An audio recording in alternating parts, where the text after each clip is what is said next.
Now let's talk about humankind. What was being taught about people in the passage that you're studying?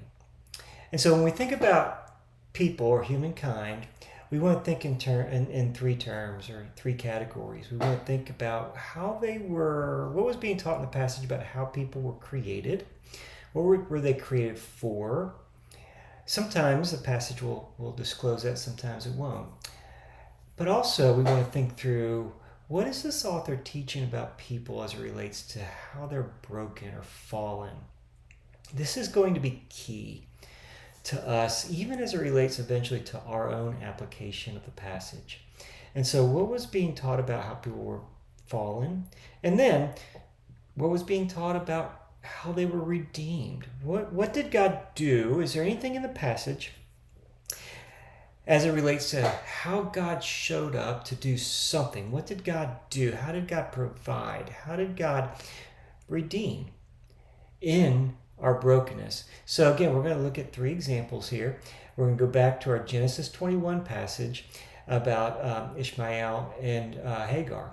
And so one of the things that we can think about in this story is that, again, even though they weren't Ishmael wasn't a covenant child of the promise or a covenant child, he was still created with dignity, so much so that God, again, would intervene despite the fact that he wasn't part of the promise. Okay? So he was created with dignity, that God would be concerned about him. Fallen. So what we can learn from this passage is that people are desperately dependent creatures who need God to provide, whether they know it or not. Not all of us are going to be as desperate as Hagar was in the wilderness on the verge of death, but we still are desperately dependent. And we may be dependent in different ways too, where all of us, to some degree or another, have cried out to God or to who knows who in our desperation. Also, in their desperation, people are prone to fear. And so, just like Hagar was, she was fearful in the situation. And so, in our desperation, the primary thing that we may be feeling is fear. And then next, even in their desperation, people still don't call out to God oftentimes. We may call out to a friend, we may call out to anything else that we could come up with. We may even we call out to our idols, we call out to our work, we call out to our material blessings, we call out to all kinds of things to come and save us in this desperation. So even in our desperation, oftentimes in our stubbornness, we still don't even call out to God. And then redeemed. Some of the things that we can see in this story is that God can meet people in their desperation, even when they aren't specifically calling out to Him. We saw that a little bit in the last video about God. And then God turns even death into life and promise.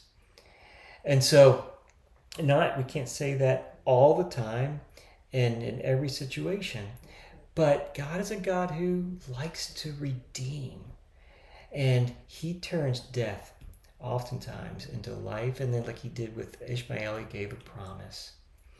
Ultimately, we can even say that for those who aren't children of God, I mean, this is getting ahead of ourselves, but aren't children of God, we could say that God does that for those who are dead in sin. And then God brings them to life and gives them a promise, as we'll see in Ephesians 2, 1 through 10. But let's look at Luke 7 first. Again, the story of the sinful woman coming into Simon's house.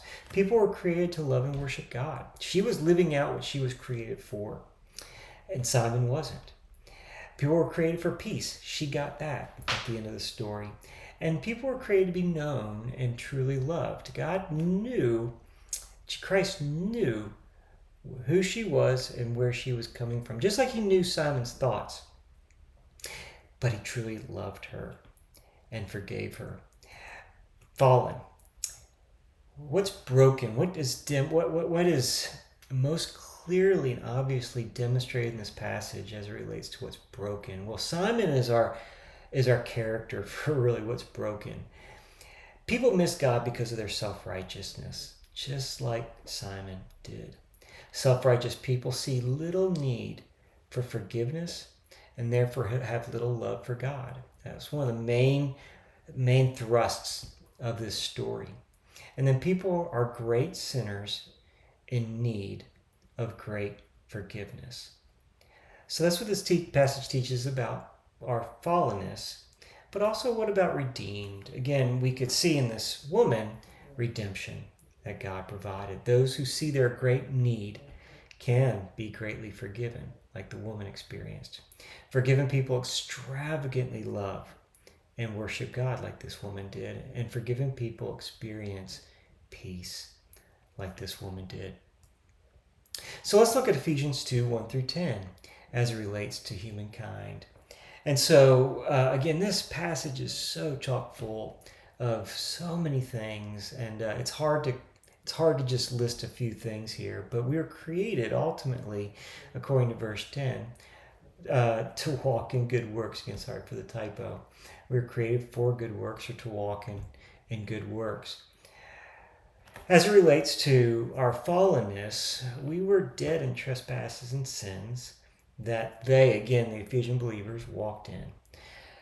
They followed the course of the world, followed the spirit of Satan, lived in the passions of the flesh, carried out the desires of the body and the mind, were by nature children of wrath. It's not very difficult to find in this story a lot that's broken.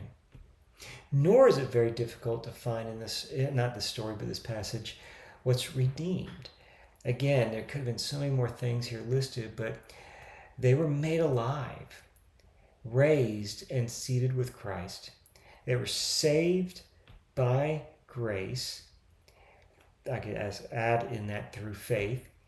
And they were being remade to walk in good works. That's what it looks like. That's what redemption looks like in this passage. And next, in the next video, now we're going to take a little step further and talk about ethics.